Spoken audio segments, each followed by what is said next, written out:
The Queen is not only head of state, but also an important symbol of national unity.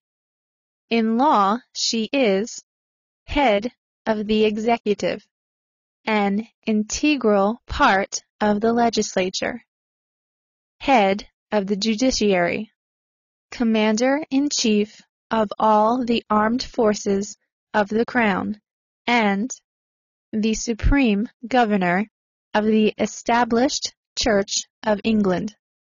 As a result of a long process of evolution during which the monarchy's absolute power has been progressively reduced, the Queen acts on the advice of her ministers. The UK is governed by Her Majesty's government and the devolved authorities in the name of the Queen. In spite of a trend during the past 100 years towards giving powers directly to ministers, the Queen still takes part in some important acts of government.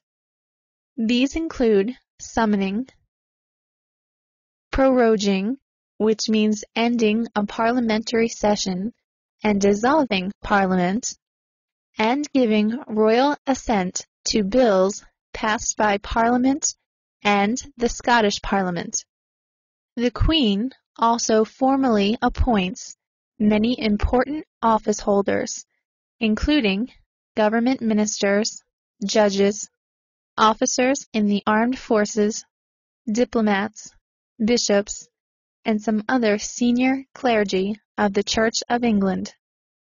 She is also involved in pardoning people convicted of crimes and conferring peerages, knighthoods, and other honors. An important function is appointing the Prime Minister. By convention, the Queen invites the leader of the political party which commands a majority in the House of Commons to form a government.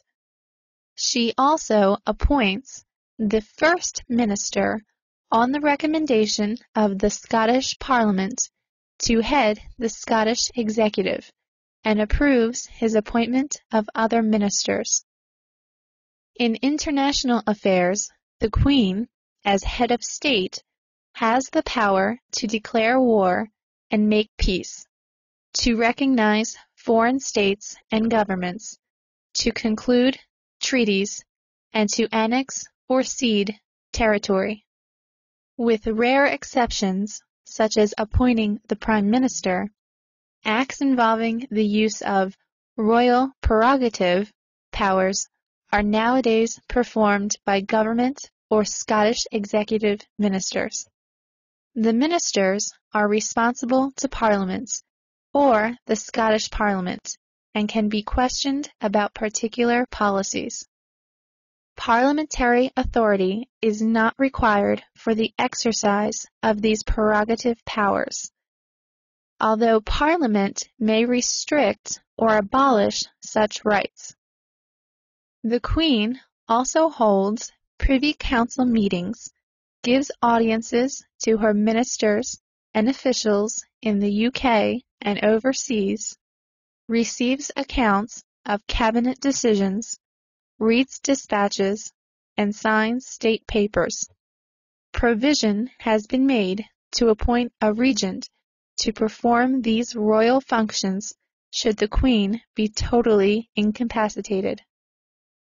In the event of her partial incapacity or absence abroad, the Queen may delegate certain royal functions to the Councillor of State, who are members of the royal family.